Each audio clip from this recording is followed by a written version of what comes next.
స్వస్థతశాల ఇది నా యేసు నివసించశాల.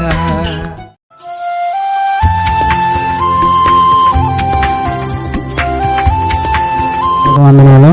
నా సాక్ష్యం ఏంటంటే జనవరిలోనే నేను సాక్ష్యం చెప్పాలి అనుకోకుండా బెంగళూరు పోతే బెంగళూరులోనే ఇంకా జనవరి 23 తారీఖు ఏంటి ఫిబ్రవరిలో ఇంకా విమర్శంగా ఉన్నాను. ఫిబ్రవరి 23 తారీఖు నుంచి నాకు వారం రోజుల నుంచి నా తల అనేది విచిత్రమైన తలనొప్పి. నీ సంధికి వచ్చి నీ శాలకు వచ్చి సాక్ష్యం చెప్తున్నాను అనుకున్నాను. నా మైండ్ సరిగ్గా పనిచేయడంలో నాకు ఎట్లా ఉంది, గసిబిసి కాబురుగా ఉంది. అంటే నువ్వు శుక్రవారం నైట్ పోయి అక్కడ ప్రార్థన పోయి చూసుకొని రా, సార్తో మాట్లాడి పర్మిషన్ ఇప్పిస్తానంది. నా సార్తో మాట్లాడి సార్ నాకు ఇట్లా ఉంది సంగతి అంటే సర్లే బాబు వేరే నైట్ బెంగళూరు నుంచి ట్రైన్కి వచ్చాను. సాక్ష్యం చెప్పడానికి వచ్చాను. బాగా అయింది. దేవుడు మేలు చేసిన దేవునికి వందనాలు. ప్రార్థన చేసిన అయ్యగారు అమ్మగారికి. నా పేరు రూతమ్మ. గ్యాస్ పట్టుకొని నాకు కడుపంతా కట్టేసినట్టు దొమ్మలు ఈపులు మొత్తము ఏమో నన్ను ఒక తాళ్ళతో బిగించినంత భారం నాలో ఉండేది. నేనేమి రాత్రి 1 గంటప్పుడు అసలు నీ పండుకుంటే ఎందుకు నాయనా నాకు ఇలా సైతాన్ సోదరిస్తుంది అని నేను 1 గంట సమయంలోనే ఏడ్చుకుంటూ రేపు నీ మందిరంలో నేను సాక్ష్యం పలుకుతాను, నీ కానుకలు కూడా నీకు చెల్లిస్తాను, నాకు పొద్దుపడిసే తరకులు బాగా పనులు చేసుకొని నీ మందిరంలోకి వచ్చేటట్టు హుషారుగా నాకు ఇమ్మని నేను రాత్రి 1 గంట సమయంలో ప్రార్థన చేసుకున్నాను. నాకు పొద్దున బాగా ఉంది, మరి ఇలా అవుతుంది కదా అని నేను స్థుతి ప్రార్థనలో అనుకున్న తర్వాత నాకు ఈ పళ్ళ నొప్పి కూడా బాగా అయింది. నేను కానుకలు కూడా తెచ్చాను. అయ్యగారు అమ్మగారు ప్రేయర్ చేయాలని కోర్చున్నాను. అయ్యగారికి అమ్మగారికి వందనాలు. అంటే అమ్మకి నరకసుబ్బు ఏంటి పోతప్పుడు అమ్మ పోతప్పుడు ఆమెతో ప్రార్థన చేసుకొని నరకసుబ్బు పోయినాను. 1 నెల చేసిన ఇంటి నేను అప్పటివాడు కింద పడే కన్ను కనపడేంటి అదే తోడుకొని ఆ బండిలో రైల్లోని దెండి ఉంది వెనక్కి ముందర దెండి ఉండకున్నారు కన్ను కనపడదు. తండ్రి నీవే తండ్రి చూడగాని ఉడుకుతున్నాడు. నా పిల్లగాడు పోయా ఆ పిల్లడు ఒక్కడు గుంజుకున్నాడు. మంది గంటలు కింద ఉన్నాను.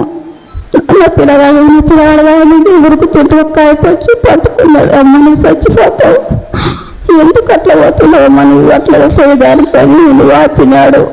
మళ్ళీ అమ్మకి చేసి అన్న నీ కాలం పడుతానని నాకు నా తమ్ముడు మా సమ్మ పట్టుకొని కొంచెం కన్ను కనపడమని చెప్పినాడు. ఆ కుమారు ఆడ గుంతకంట్లో నేను రైలు ఇస్తే 10:30కి వస్తే ఆ రైలుకి నేను వచ్చాను. ఆ కుమారు వచ్చే వరకు వెళ్ళి మా అమ్మ చచ్చిపోయాను కోసం ఆ కుమారు ఏడుచుకుంటూ తుడుచుకుంటుంటే మరి కుమారుతో కలుసుకొని మా ఇద్దరు వచ్చినాము. అక్కడ మన ఎమ్మూరికి వచ్చినాము.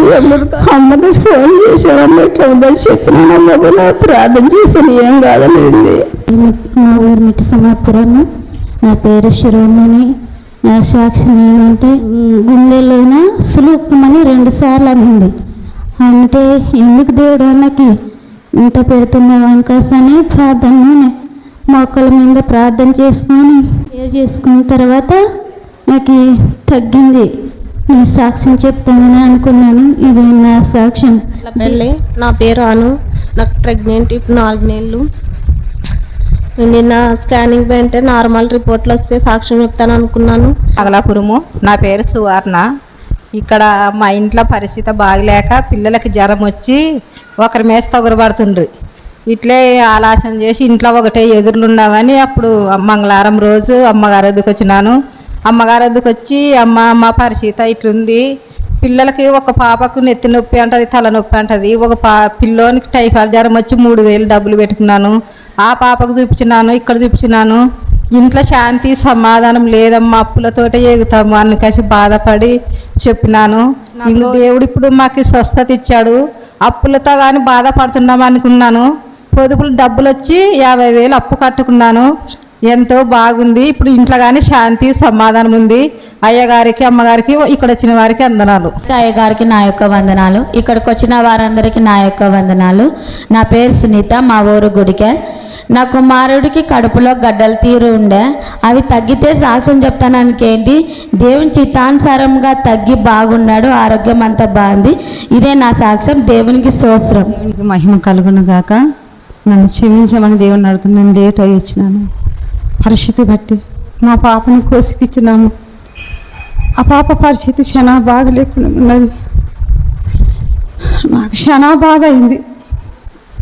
ఫోన్ చేసి మా పాప చెప్పిందమ్మా ఇది పరిస్థితి అని చెప్పినప్పుడు ఏడుసల్లో మరి ఏంది నాకు అర్థం కాక వెంటనే అయ్యకు ఫోన్ చేసినాను. అయ్యా ఇది పరిస్థితి అని చెప్పినప్పుడు ఏం కాదులే అమ్మ, నువ్వు ధైర్యంగా ఉండు, బాధపడుకుంటూ ఉండద్దు, అన్ని నార్మల్ రిపోర్ట్ వస్తావి, నేను ప్రార్థన చేస్తానని అయ్యా నాకు ఎంతో ధైర్యం చెప్పినప్పుడు ఆ పాప నేను ఆసుపత్రికి వచ్చినప్పుడు మరి దేవా నీ దాసుడి మాట విని అన్ని నార్మల్ రిపోర్ట్ రావాలా, నీ సన్నిధిలో నేను సాక్ష్యం పలుకుతానని చెప్పినప్పుడు అదేవిధంగా డాక్టర్ అన్ని టెస్టులు చేసినప్పుడు అన్ని నార్మల్ రిపోర్ట్ వచ్చినందుకు దేవునికి మహిమ కలుగునుగాక.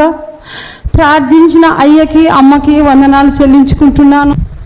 నా పేరు ఏస్తేరమ్మ, మాది కైరవాడి. నా కూతురికి 3 రోజులు జ్వరం వస్తుందమ్మా అంటే నేను అమ్మగారితో మాట్లాడినాను ఫోన్లో.